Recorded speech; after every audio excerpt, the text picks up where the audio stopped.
Let me just have a word of prayer before we start. Father in heaven, Lord, we just ask that you would come and be with us now as I share something about health. I pray that you would just bless us through it. We thank you, Lord, in Jesus' name. Amen.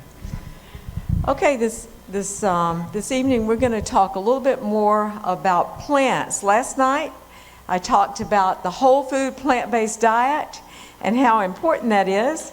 And so tonight we want to take a look a little deeper inside these plants. What's there that makes these plants so good for us? So I've called this lecture Plant Power because there's a lot of power there. And you may have heard the expression, eat the rainbow, right? They say eat all the colors of the rainbow. When you go in the store, your eye will catch over in the fruits and vegetables department all these different colors, and you want to eat these rich colors. Why do we need to eat these rich colors? What's so great about the rainbow? Okay, yes, there's something in these plants called phytochemicals. And there are thousands and thousands and thousands of different phytochemicals in the plant kingdom. Now, not all of these are in the food we eat, but many are, and these are called phytonutrients. If the plant has good soil, where it has all the nutrients it needs, it has sunshine, it has water, it will develop these rich colors, it will be a healthy plant. And in the plant, these phytochemicals help repel invaders, microbes and insects that attack. So a healthy plant is able to fend off disease better.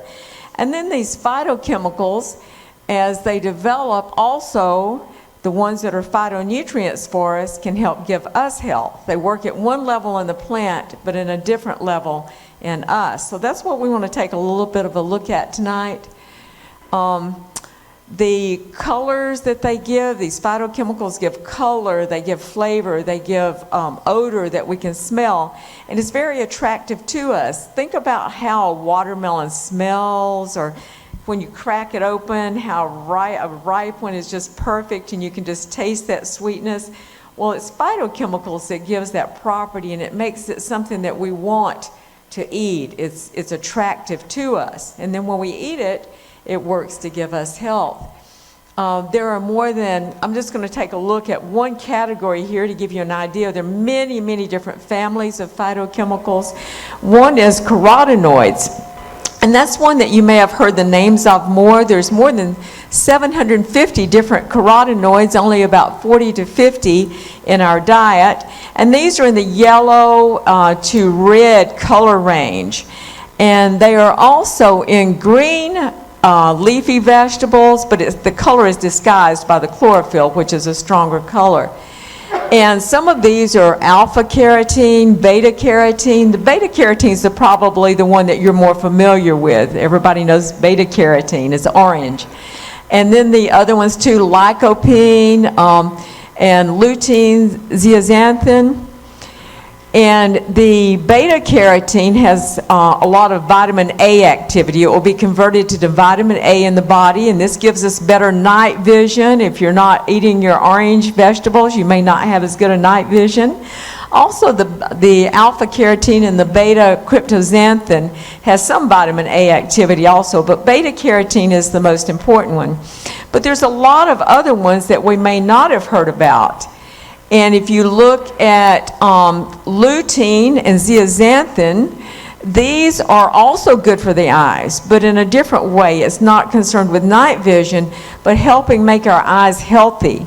And it helps prevent cataracts, helps prevent macular degeneration, which is the main form of blindness in elderly people in the United States. And where do we find lutein and zeaxanthin? Anybody know? Well, there's a hint up there because you can see those greens in the picture, okay? And this is a list of some of the higher foods that are highest in the lutein and zeaxanthins. And you'll notice the leafy greens are right up there. Kale is at the top, spinach, Swiss chard, mustard greens, turnip greens, collards. We grow all of those in our garden at home. You know, he said that we like to garden. We really do like to garden. We grow a lot of greens. Those are the most nutrient-dense foods on the planet. If you want to be healthy, eat your greens. Eat a good variety of greens. And these phytochemicals, as I said, there are many different families of these, and these all interact together. You know, sometimes we want to take things apart. So we hear, okay, this is good for this and that's good for that, so let's take it apart, take it in a pill, and we'll just take that one thing. Does that work as well? No, it doesn't. You need all of these working together. And this is a quote from Winston Craig. He's the chairman of the nutrition department at Andrews, and he wrote this article called Phytochemicals, Guardians of Our Health. And I'll just read this to you. He says, consuming a diet rich in plant foods will provide a milieu of phytochemicals, non-nutritive substances in plants that possess health protective benefits. Nuts, whole grains, fruits, vegetables contain an abundance of phenolic compounds, terpenoids, pigments, and other natural antioxidants that have been associated with protection from and or treatment of chronic disease such as heart disease, cancer, diabetes, and hypertension, as well as other medical conditions. And he goes on to say the foods and herbs with the highest anti-cancer activity, everybody's interested in that, right? Anti-cancer, number 2 cause of death in the United States, number 1 until you're 60. And I don't know what it's doing. Wait a minute. Okay, let me go back. I went way through it. I must have had my finger on that somehow. Okay, here I am. I hope I don't do that again. Okay, and he says the foods with the highest anti-cancer activity include garlic, soybeans, cabbage, ginger, licorice, and the umbelliferous vegetables. You know what umbelliferous is? They form like a little umbrella or a little tree inside. So that's your leafy greens, and cabbage, if you cut it open, it looks like it has a little tree inside. And citrus, in addition to providing an ample supply of vitamin C, folic acid, potassium, and pectin, contains a host of active phytochemicals. The phytochemicals in grains reduce the risk of cardiovascular disease and cancer. That's a good overview. He covered all the different categories of foods and some of the things in it that are so important for our health. Now, I like to think of these as an orchestra. You know, when you have a lot of musical instruments together, they sound beautiful, don't they? I mean, just you can perform these magnificent pieces of music. And there's some key players in there, but all of it together works together to produce this beautiful hymn or song, piece of music that you're listening to. Now, phytochemicals are kind of like that. They're like this orchestra. And when they work together, they do better than if they work alone. So that's why the supplements don't work so well. They support each other, interact with each other. So what do we need to eat? We need to eat the whole foods. We need to get the whole orchestra of phytochemicals. You start taking these apart. You have refined things, refined grains, partial products. It doesn't work as well. We need it just like God made it, like you dig it out of the ground, or that you pluck it from the tree, or pick it off of a plant. We want the whole thing. Now, I just put the title of this research article here because it really says that. I like the title of this article. It says the anti-cancer effects of carotenoids and other phytonutrients resides in their combined activity. And that's what they're finding more and more, that we need that whole plant food and lots of it. Now, I'll take lycopene as an example. This is one that's been studied more. And studies have been showing that it helps prevent especially prostate cancer. That's important for prostate cancer. We always talk about tomatoes when we talk about lycopene. And so not only that, but studies have indicated it's helpful against heart disease and many other types of cancer as well. But what happens when you give a lycopene supplement? Well, this is a quote from Dr. Michael Greger. He does a lot of research of the research, and he presents that for us. And he says studies using high-dose supplements of lycopene The antioxidant red pigment in tomatoes, thought to be the active anti-cancer ingredient, failed over and over again to treat, prevent, or treat cancer, and may even end up promoting it. And since the high levels one can get with supplements, lycopene may actually act as a pro-antioxidant. But even in low doses, it doesn't work. And so we need it. The protective effect seems to be in this combination of phytochemicals that we find in whole foods. And he goes on to say, it's not about finding the magic bullet. Isn't that what we're always looking for, the magic bullet, that quick fix so we can just do one thing and, and then it's done?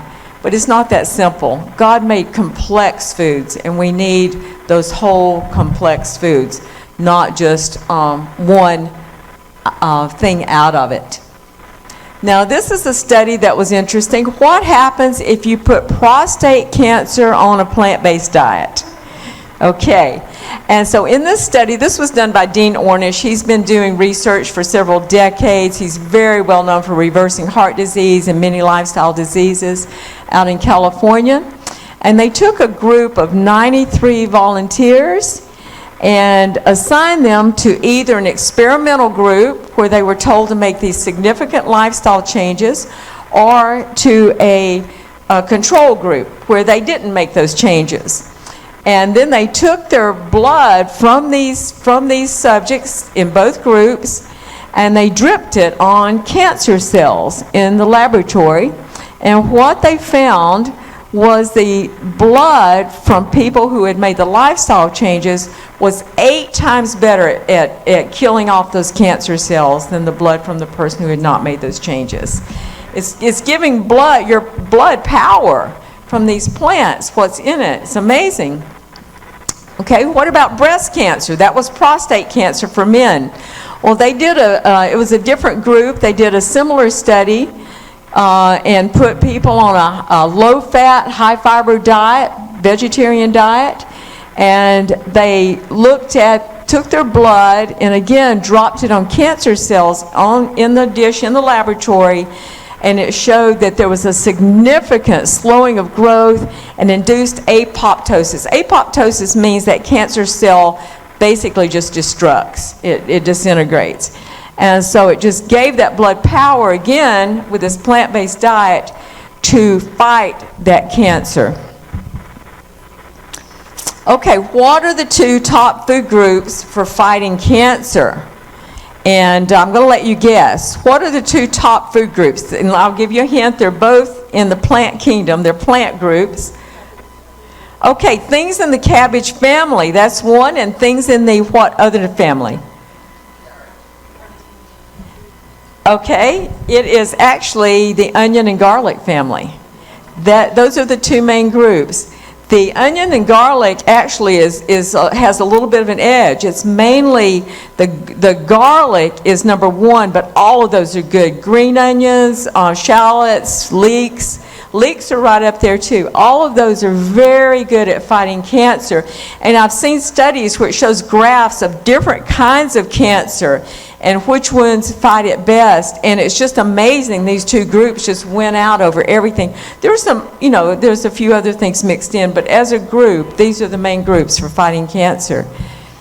And yeah, the cruciferous vegetables, all those things related to cabbage, leafy greens, that kind of thing.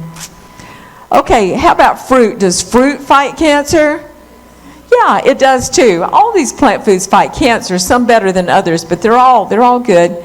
And so in this study, they took 11 fruits, took extracts from them, and they looked at which ones were best in the laboratory at suppressing cancer growth. And so I've got a little graph here that shows, and amazingly enough, up here, it shows pineapples, pears, and oranges. They didn't really do much of anything. I was really surprised with that. Peaches a little better, bananas, and then grapefruits down, red grapes, strawberries, apples, and then lemons and cranberries were the winners. Amazing. I was surprised because I thought, well, oranges are going to be right up there with, the top and the apples. And they did, these, but the cranberries. So, I don't really like cranberries much because they're so sour. But I do have some in my freezer. So after I saw this study, I'm thinking, how can I use these cranberries? Because they're so good for you. Okay, and then how about nuts? Nuts fight cancer, right? Okay. And they did a study with this too. They took extracts from different nuts and they used it against 2 different kinds of cancer. And what they found was that number 1 was walnuts, number 2 pecans. This was a surprise. Number 3 was peanuts. And then number 4 was the almonds in these studies. That was interesting to me. Peanuts are not a true nut. They're a legume, but they kind of like a nut, so they counted them as a nut in the study. Okay, and then what about grains? Well, they didn't do the individual grains like they did in these other studies, but they have shown that if you eat at least 3 servings of whole grains every day, it can lower your risk of death. And this was a study that was published in the American Heart Association's journal Circulation. And this is the first meta-analysis review of studies reporting associations between whole grain consumption and death. And they found that for every serving of whole grains, it gave a 7% decreased risk in total deaths, 9% decline in cardiovascular disease-related deaths, and 5% decline in cancer-related deaths. And it also showed that the more whole grains you consumed, you had a 20%, there were, according to researchers, when 3 servings were consumed daily, the rates declined 20% for total deaths, 25% for cardiovascular deaths, and 14% for cancer-related deaths. I like this study because so many people today are saying, don't eat grains, they're bad for you. But grains aren't bad for you. Grains are fine. Unless you have a true allergy, don't worry. Grains are a healthy part of a good whole food plant-based diet. And another thing that people worry about are the phytates that are in grains, that are in beans, and nuts and seeds. And so a lot of people soak their nuts and seeds to get these out. They're considered to be an anti-nutrient that is supposed to inhibit mineral absorption. And it does to a certain extent. But it's still being studied. They haven't really shown that it's detrimental to have these in the diet. And as a matter of fact, studies now are showing it's very important for fighting cancer. And so you want to keep these phytates. It says, this is a quote from, I think, Dr. Greger's presentation again. Unlike most other anti-cancer agents, the phytates naturally found in whole plant foods may trigger cancer cell differentiation, causing them to revert back to behaving like normal cells. And so this is amazing because what that means is it can take a cancer cell and make it become normal. And so that's amazing. It said it works in many different ways. So phytates are good. Don't worry about the phytates and the grains and the nuts and seeds. We want the phytates to help prevent cancer. Okay, and then this article is by Dr. McDougall. He's very well known also. He had a health program that they used to air on Hope Channel. And I'll just read this statement for him. Grains are loaded with minerals, therefore the more grains you eat, the more minerals you consume. Phytic acid, which is the same as phytates, also plentiful in grains, is considered an anti-nutrient because of its ability to bind with minerals such as zinc and calcium and prevent their absorption.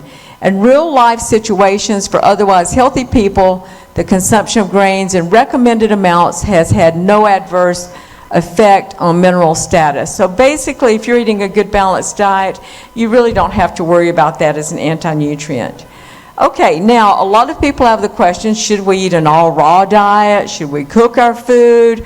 How about blending, even juicing? So we're going to just look quickly at that to wrap up. And this is a quote from Dr. Furman. He's another well-known doctor who practices lifestyle medicine. And he says, certainly there are benefits to consuming plenty of raw fruits and vegetables. And we know that. Some raw is good, right? And he says, these foods supply us with high nutrient levels and the smallest number of calories. And he says, but there are advantages to eating a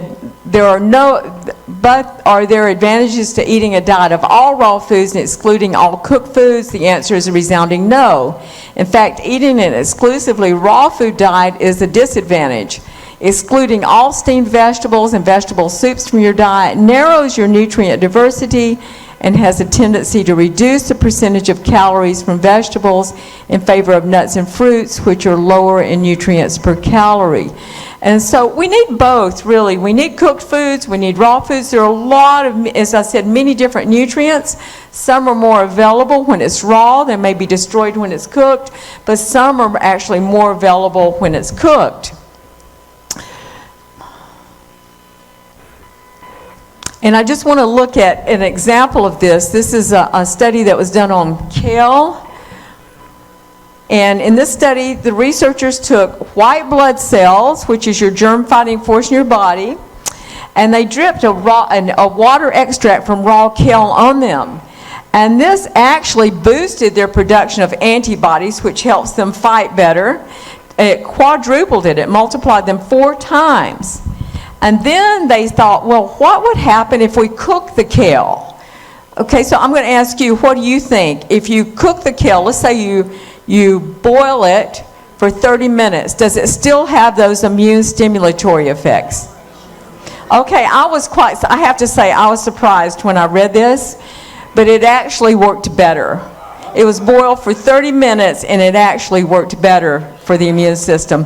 So I think we've got a few wrong ideas. You know that we need to, we listen to a lot of things and it's not supported by science. We have to look at the science. What does it really say? So both are good. Raw is good, cooked is good.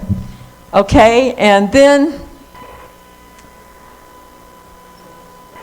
okay, it's not, this thing is not working. Okay, how about blending? Anybody like to blend things? Okay, blending is great. You know, it chews better than we do. And so it actually, maybe I'll just need to finish this without the computer.